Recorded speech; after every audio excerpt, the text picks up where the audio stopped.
Welcome to Identity Unboxed, where we provide mentorship and promote representation for Black professionals in the advancement of the Black community.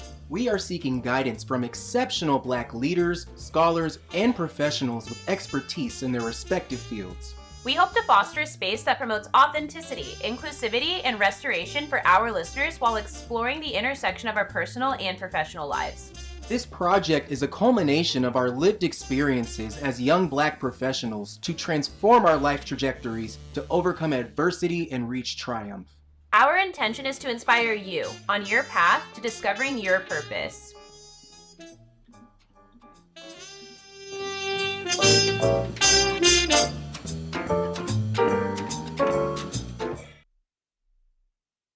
All right. Well, Crystal, Brad, and I are so grateful to be sitting down with you on our podcast, Identity Unboxed. Happy Monday. I know it's bright early, so we really appreciate you offering a bit of your time with us. You are the Director of Community Engagement at Force4Change with WNBA Seattle Storm. You are also a two-time WNBA champion with Seattle Storm and a two-time WNBA All-Star. We are so excited to hear about your transition from being a professional athlete to a woman in leadership.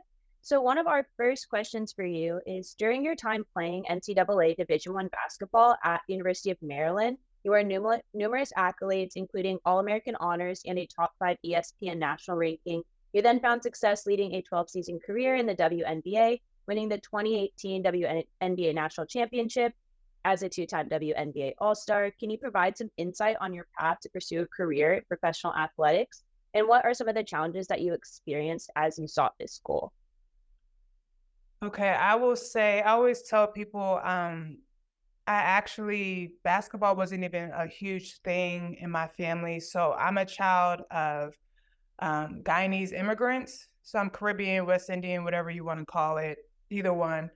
And so I was born here in the States. But so for my parents, it was more just schoolwork and church. So that was kind of the focus. They didn't really understand what athletics could be. So I started playing. Both of my brothers played basketball, and we have a sister that people always forget because she doesn't play basketball, but I'm the youngest of 4, and so my 2 brothers played. And so I was in junior high, and I was tall, and my brothers played basketball. One is 2 years older than me, one is 10 years older than me. And then I was like, oh, let me just try it out too. Like, it was just kind of one of those things. And then I kind of figured out I loved it. I continued to work on my game. And then I realized, I was like, oh, I can go to college and get a free education by playing basketball. And it was funny. I always tell people, like, at first, I remember my oldest brother, he had to convince my dad to let me play on Sundays with my AAU team because I had to go to church. So it was just kind of like, even seeing the growth in my parents, and now my parents love sports. Like, it's so funny watching them now. Like, my dad will watch the NFL all day. Like, my mom is always they're always watching basketball games. So it's totally different now. But honestly, that was, even getting my dad to let me play on Sundays was the first step. And then just kind of realizing I was good. And I was like, this is something I could go to for the next level and play college in. Like, it just wasn't, you know how some kids have been playing basketball since they were 5 and their dream was to go to the WNBA or the NBA. Like, that was never kind of my mindset. And then when I was in college was going well. I was like, okay, I was one of the top players in college. I'm like, oh, I can play professionally and do this. So it was kind of like that progression.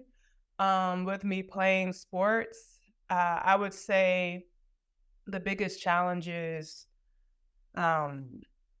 would be even when I got to the professional level, because I had a pretty smooth transition playing in college. Like, I was successful, things went well. Of course, we didn't win every game, but for the most part, I had a really good career. And then my first year in the league, I struggled really bad.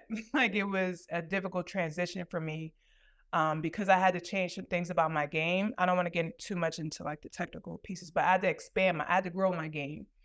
And so my first year, I was just kind of like, I don't even know if I'm going to be playing professionally. So a lot of people don't know, many WNBA players, we go overseas to play as well in the off season. So I went it was my first, the WNBA season, my rookie season did not go well. And then I go overseas to play.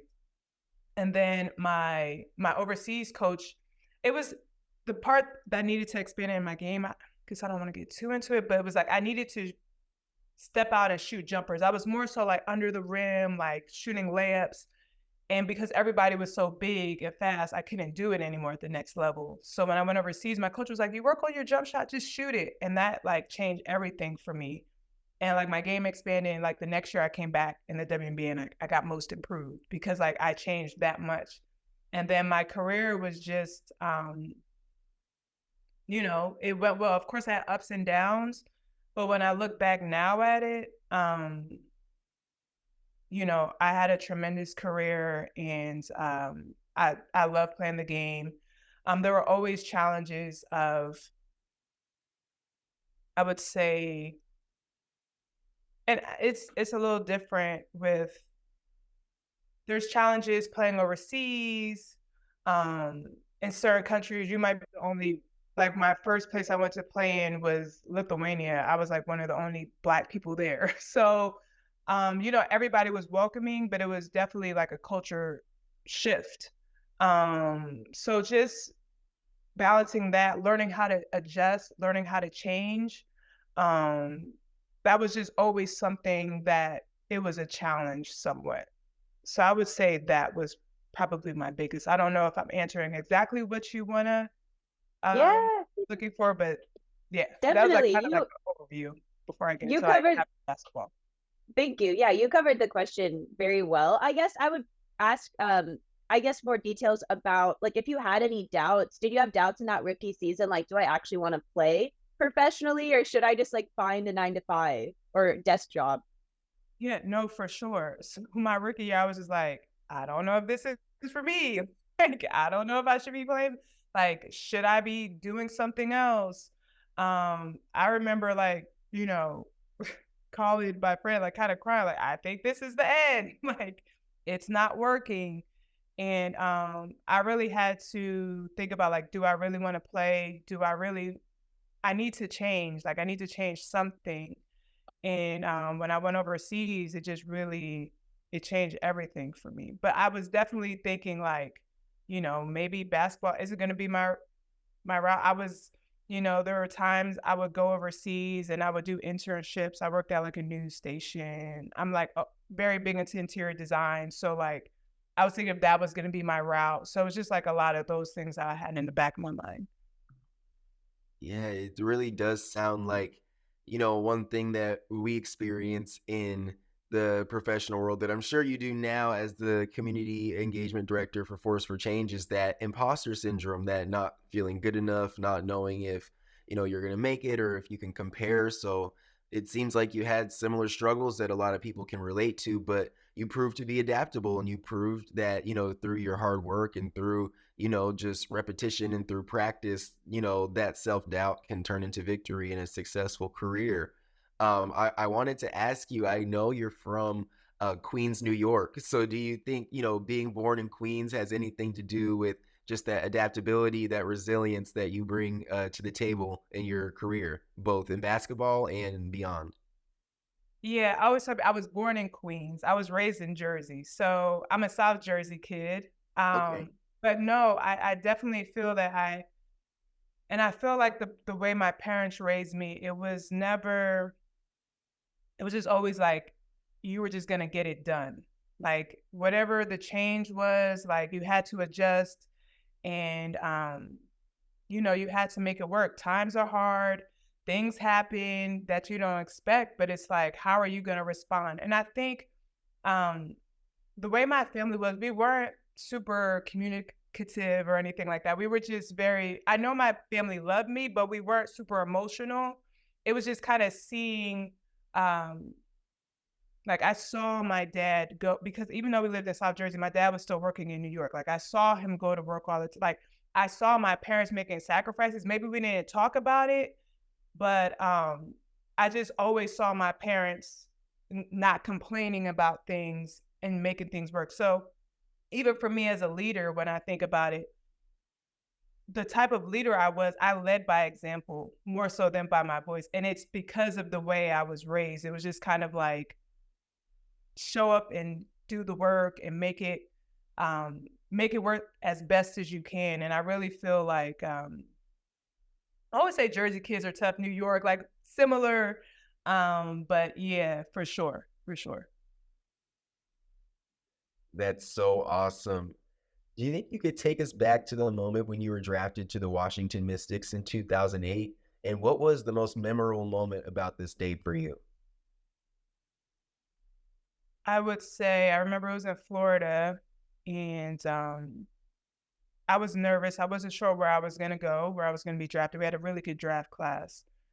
Um, I just remember it's just you have no control over, because at that point, you know, I chose my college, I chose AAU team I played for. Like you're kind of in control of a lot of things and making your choices. This time it was just kind of like you're just out there. Like you don't know. You're very nervous at the draft table because you're like, is no one gonna pick me? Am I gonna be sitting there? Because there's been times where I've seen people, you know, think they're gonna get drafted and they don't get picked, you know? So it's just, you're very nervous. And then when you hear your name called, it's like just a huge relief. Like, so, you know, I was drafted 6. I think the top 3 picks were locks, but I could have went 4th, 5th. So I'm just kind of like waiting. I'm like, am I gonna go 4th? Am I gonna go 5th? And then so when DC drafted me, it was great because it was like the local team. I was playing for Maryland. And I was just really excited to be playing professional basketball, like to be a first round draft pick. And that's why I'm like, when I look back at my career, at all of the things, like you don't think about it when you're in it.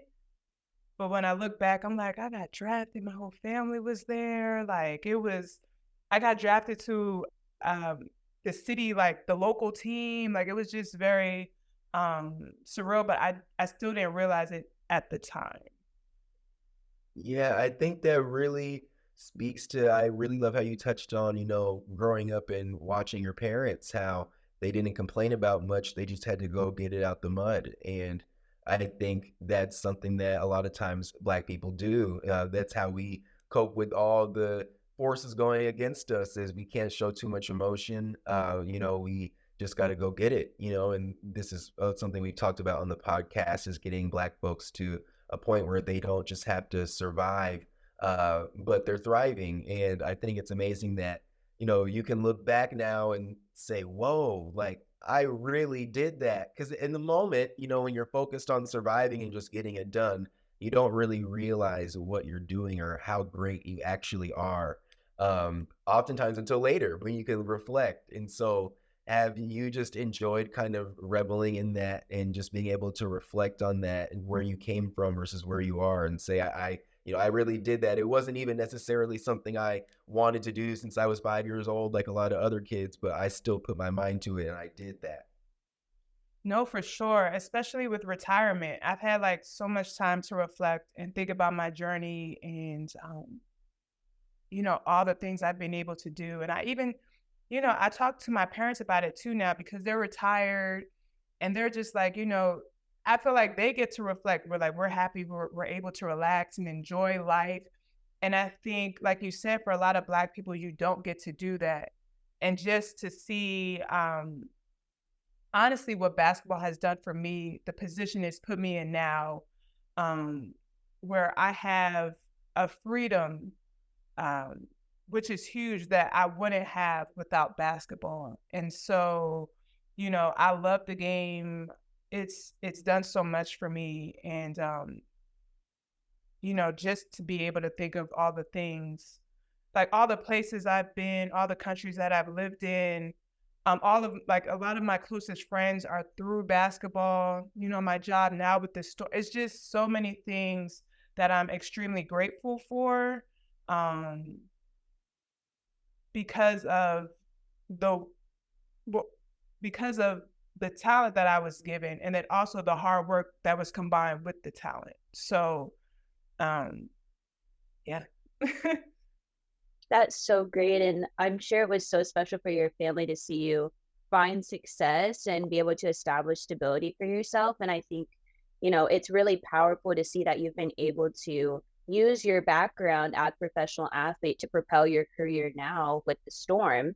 And I was hoping to switch gears a little bit about some of maybe the challenges that you experienced and other women experience that compete in professional athletics, particularly pertaining to the gender wage gap, which is still prevalent today and becomes particularly stark in professional women's athletics. According to NPR in 2020, annual earnings for women in the US were just 82.3% of what men earned this season. The average NBA base salary is about 5.4 million, compared with about $120,600 for the WNBA. This disparate pay scale translates to an NBA player earning nearly 44 times the average WNBA player.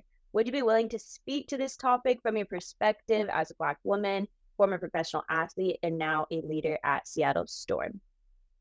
Yeah, no, for sure. I think, a lot of people get into this debate, especially with WNBA and NBA, and they're like, well, you don't have the viewership that NBA has. You're not going to be paid as much as LeBron. And what WNBA players, we're not asking for that pay. We're asking to be compensated for our work. We're asking for more investment into women's sports, so we're on TV more, so we do get more dollars. So players, like I said, I love playing overseas, but I hope there's a time when players don't have to go overseas, because that's where we made the bulk of our money. It wasn't, for a lot of players, it wasn't WNBA, it was overseas. So it just reflects society, how they view women, how they view Black women. And I always say this a lot with the WNBA, like, we're a league of Black women. And I honestly feel like a lot of the disrespect that women's basketball gets is because we are majority Black women.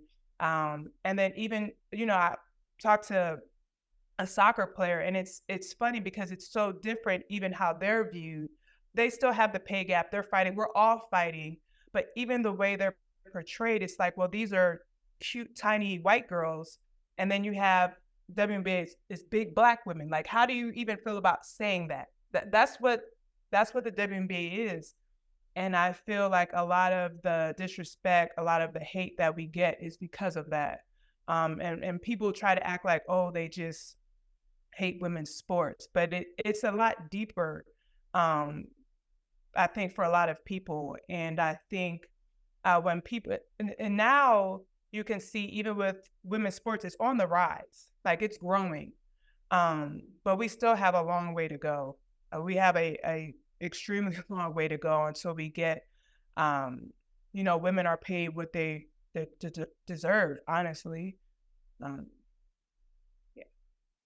I love that point you made, because you're right. Women's sports is on the rise. People are, watching more. It's going viral more. People are really starting to tune in. And, like you said, I hear that argument often. It's like, well, they expect to get, LeBron dollars when, they don't get the viewership, they don't have the money coming in like that. So how do they expect to get paid like that? When it's like, there are people that could invest more into women's basketball to get it more visibility, to, draw more viewers. And I really think that's a good point. It's a lack of investment, because that's just not where a lot of folks want to put their money, not because it won't bring in money, not because people won't tune in, because I just think of, being in high school and all the girls that play basketball that look up to you and, look up to women's sports. And so it's like, the demand is definitely there. There are plenty of women and young girls that play basketball that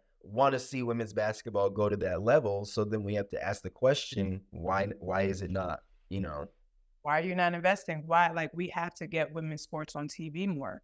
You get like, it's sometimes even in the WNBA, people are like, I want to watch the games. I can't find the games. So, it's like, it's a cycle. Like, you're not getting invested because people don't see it. But if we were on TV, then more people will invest, and it will just be, it will grow the game.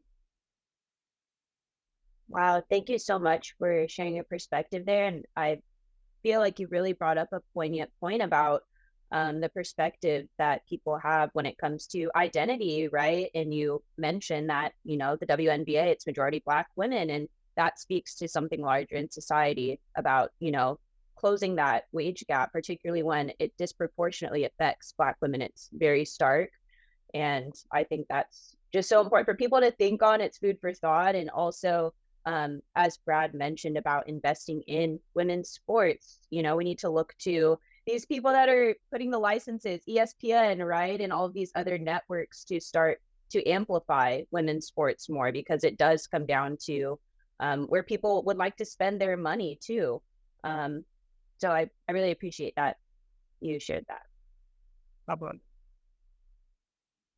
Yeah, switching gears a little bit. As the Director of Community Engagement at Force4Change, an initiative to further social justice efforts through various community partnerships and an array of programming, what is the importance of this work to you, and how do you hope your platform can make tangible, positive impacts on marginalized communities?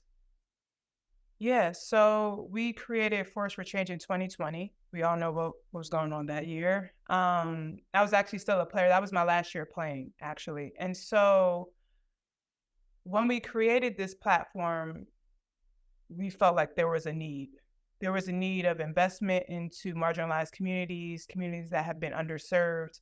And what could we do to amplify, to invest, and do more? And so I always tell people, like, I feel like I never planned on going into social justice work. Like I said, I was actually taking classes for interior design, like interior architecture. Like that was kind of, and so when 2020 happened, even before that year, I had been reading a ton on race relations, just like understanding why the world was the way the world was as a Black woman, just tons of books. And so when 2020 came and we were talking to our front office about like this new platform, I was kind of like leading the way, like, this is what we need to do. We need to invest here. We need to do. And so I helped us create this platform for Force4Change. And it was really, we didn't want it to just be talk. We didn't want it to just be like, we're just posting the black box for like, I mean, people were posting that black box for Black Lives Matter, which was like, what? But like, we didn't want to do that. We actually wanted to be able to invest into nonprofits that are leading the way in these spaces. And I feel like that's how we built Force4Change, because, I always say at the end of the day, we're a sports team.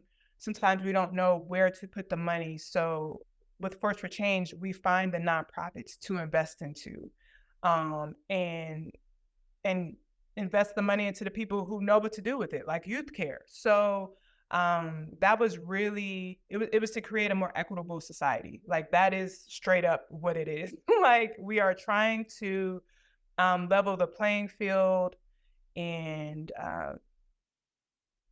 make things better for a lot of people who have a difficult path, who are discriminated against, who are marginalized.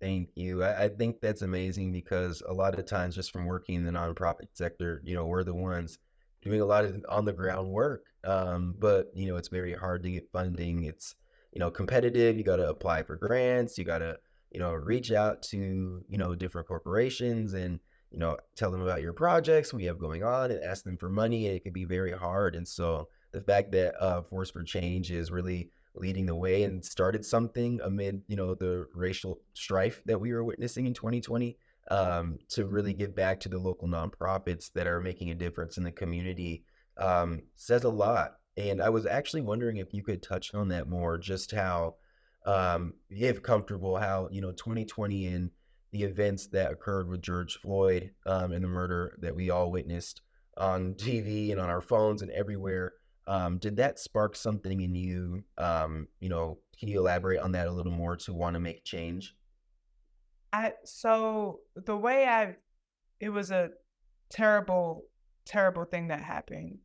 I think I know a lot of Black people in my circle, we weren't completely surprised by it, but I feel like it awakened a lot of white people's eyes. And this is where it's like, we're gonna push you now, because I said on calls, I'm just like, Black people, we could only do so much. We need white people to step in. Like first of all, Black people have been telling you this forever. Now you see it in your face. Like, I mean, and what are you going to do? How are you going to help us? How are we going to come together and change things? Because I think, you know, of course, with President Obama, I think everyone thought we were in like this post-racial society. Things were great. You know, you could be Black, you could be president, you can be, you know, we got Oprah, we got Black billionaires around. We have athletes making multi-million, like, and I feel like people didn't understand these people are the exception, and there's so many people of color, so many people from different communities that are struggling and can't get out. It's not, that's what I always tell people, like, people think it's so easy to just like, oh, just, you know, get a job or work hard. I'm like, well, if you don't have good education, you can't get a proper job if your school system is terrible. Like, it's just all these things. And so I think what George Floyd's death did was really awakened a lot of privileged people, a lot of people at the top, where it's just like, we still have a problem. We've been ignoring it, maybe not, you know, on purpose, but we have to be more intent about this work because it's still a huge problem in America. Particularly touched on a unique point when it comes to the time that we were in. It was during COVID, so people had nothing else really going on. And I think that also emphasized the importance of people realizing that to create an anti-racist society, it takes a collective. And a lot of people realized their positionality, I believe, in that moment where they, you know, saw that I am part of the problem and I have not educated myself enough on this. So to hear that you had that passion to use, you know, your position at Seattle Storm to make that impact is so inspiring. And I hope that it inspires, you know, allies and a lot of other people to step up and see what they can do, right, through their work, you know, corporations with corporate social impact and their commitment to, you know, furthering equity. So I really appreciate those points you made. And oh, go ahead, Crystal. Looks like you wanted to say something. No, and I will say, you know, working with the Storm, our ownership group is made up of white women, but they are ones who are trying to create change. So I was even fortunate in my position where I could, like, some people, and that comes from, like, I had a place where I could say that. Some people work at their companies and they can't say that. You know, like, let's be real, like, they can't go and say, like, we need you to join in with us. And, you know, it might be a whole thing. Seattle, they are trying to do the right thing there. And they've empowered their players to use their voice when it comes to injustice. And I have to, you know, acknowledge that too, because I don't want to just say, like, go into your job and say blah, blah, blah. And it's like, it's not like that for everybody. So I do want to add that to what I said too. Absolutely. And I think, you know, to that point you made, the importance of just allyship and people realizing that we have been blowing the whistle on this for a long time. You know, police brutality is not a new thing. We've seen, you know, riots because of police brutality for decades on decades. And, you know, Black people can't do it alone because, like you said, we are not the ones with, you know, the power in the system. We've been socioeconomically disadvantaged intentionally, systemically. And like you said, the Oprahs, those are the exceptions. Those are people who really rose above the odds. And people love to use Obama kind of as this beacon where it's like, well, look, anything is possible. You know, it's kind of like, Obama's here, racism is ended. You know, kind of like how in history class, it's like, well, MLK came and, you know, civil rights done. Yay. You know, that they kind of like to just put the cherry on top whenever there's a prominent Black figure that rises to the occasion. And I think, you know, what you said does a good job of really highlighting how we can't just do that just because, you know, having a Black president doesn't end systemic racism. You know, having a Black director at your organization does not end racism. Just putting someone in the position does not change the fact that so many Black people are disadvantaged. because of systemic factors. So thank you for making that point. No problem. Yeah, and just moving more into your position at Force4Change, you were hoping if you could describe some of the critical skills that you developed through competing at such a high level of professional athletics, and how these transferable skills have served you as a woman in leadership. And also, could you describe like your path to leadership? I know you mentioned you had some of the connections just from your time playing, but how did you come to the Storm and then move into the position that you're at now? Yeah, so the last year I played was 2020, and Tune in next week to hear part 2 of this episode. Thank you so much for listening to Identity Unboxed. We are so grateful for your support, and thank you for listening to Identity Unboxed. Authenticity is your guide to cast an impact on the world that you will be proud of. Signing off with pride, Tiana And Brad. Thank you so much.